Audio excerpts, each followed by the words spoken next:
My name is Diana Collins, and I am the founder of the Always With Me Foundation. So in March of 2016, my life was changed forever when I found out that my best friend had taken her life due to postpartum depression.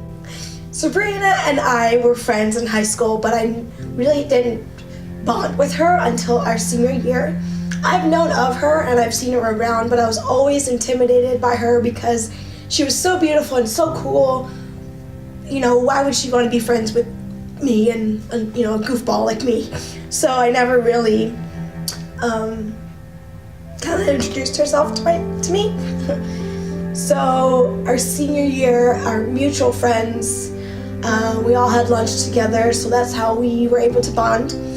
And it turns out that she wasn't judgmental.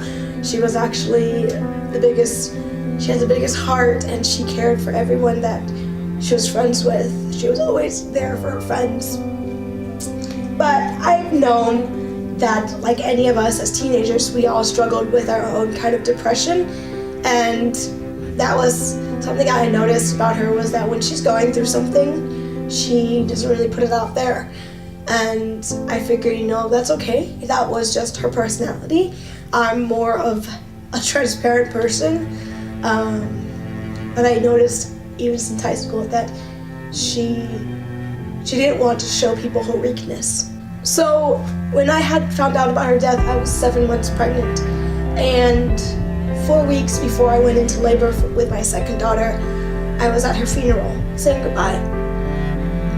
Now, we spent a lot of milestones together. We celebrated a lot of milestones together. Our 21st birthday, we did what any typical young 21-year-old would do, go out to the clubs and explore our identities, I guess. We met our guys.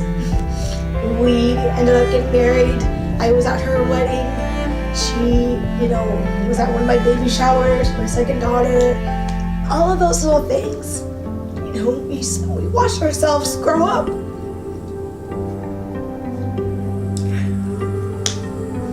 And so after I had my daughter, my second daughter, Teresa, all I wanted was her. All I wanted was her to be there for me, cheering me on, to be my cheerleader. And the only thing I could think about was how she was not there. Sorry.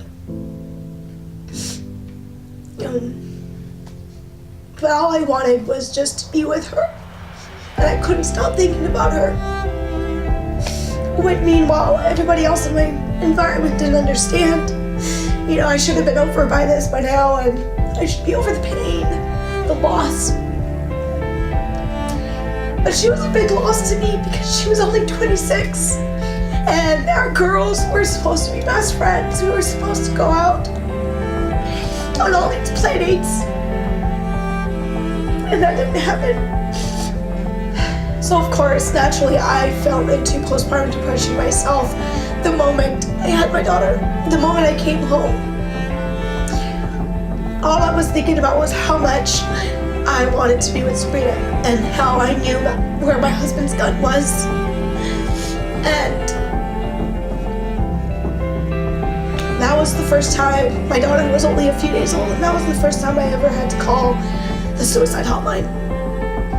I was a new mom of under two, because my girls are 16 months apart, which is the best thing ever, but also very, very stressful. And I was also working an hour away from home. I would come home late at night, having to feed my family, give my kids a bath, put them to bed, and try to go to sleep. All in the meantime, I was also suicidal and broken because all I wanted was my friend back. And I felt so alone. And so naturally I just got worse. I felt so alone because I didn't want to tell anybody that I was suffering, because nobody would understand, and nobody did.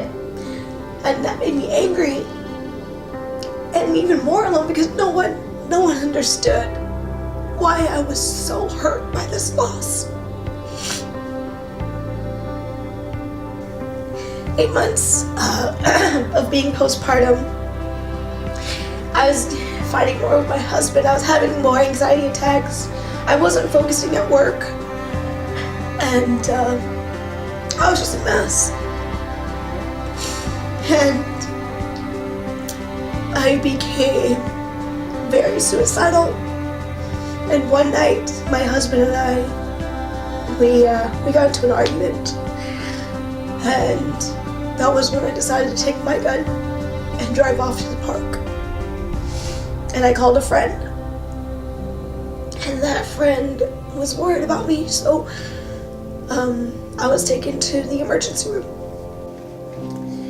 So I decided to quit my day job and focus on myself, because I realized that self-care was more than just going out and getting a pedicure.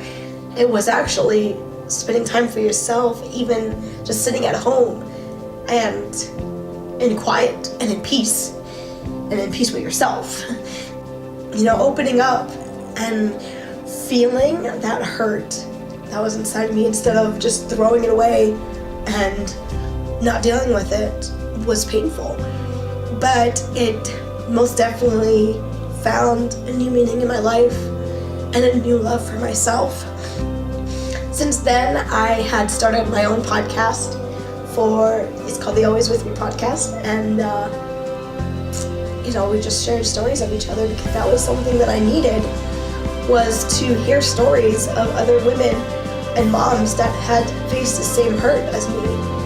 And what I learned was how everyone's story may be different, but we all wanted one thing. We all wanted to be a good mom. We all wanted to be happy, and we all wanted to just mother the way that we see fit and not be judged for the way we parent.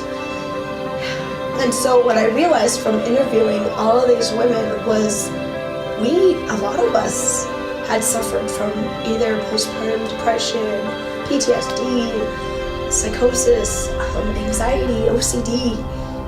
A lot of us moms are really hard on ourselves. And I wanted to do something physically. I wanted a way to prevent this from happening.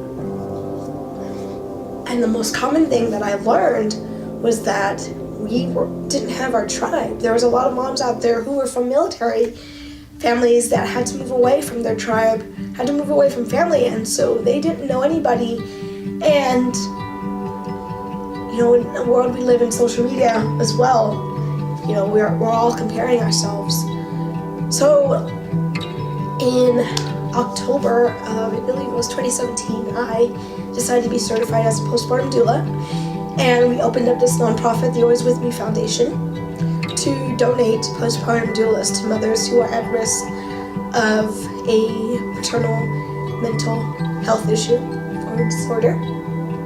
And my goal is to prevent postpartum depression, anxiety, or any type of mental illness, and hopefully, if not prevented, hopefully at least decrease symptoms and help the moms out there after they give birth.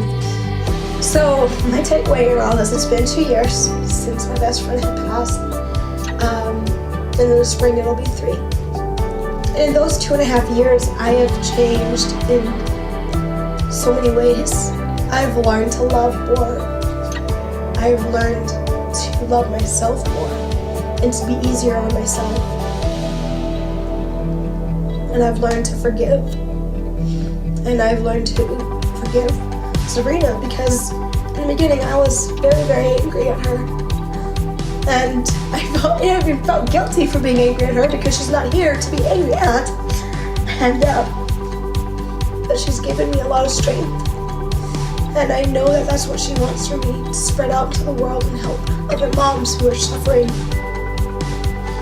And other people, really. It doesn't even have to be moms. Just anybody who suffers from mental health. I guess I'd like to say that, although Sabrina was not here anymore, although I couldn't save her because I had no idea, and I spent a good year feeling guilty for not being able to help her. I'm helping other women, and in her honor. So that takes place of that. So I hope that if you are a mom yourself watching this, know that you're not alone, because there's a whole tribe behind you waiting to support you.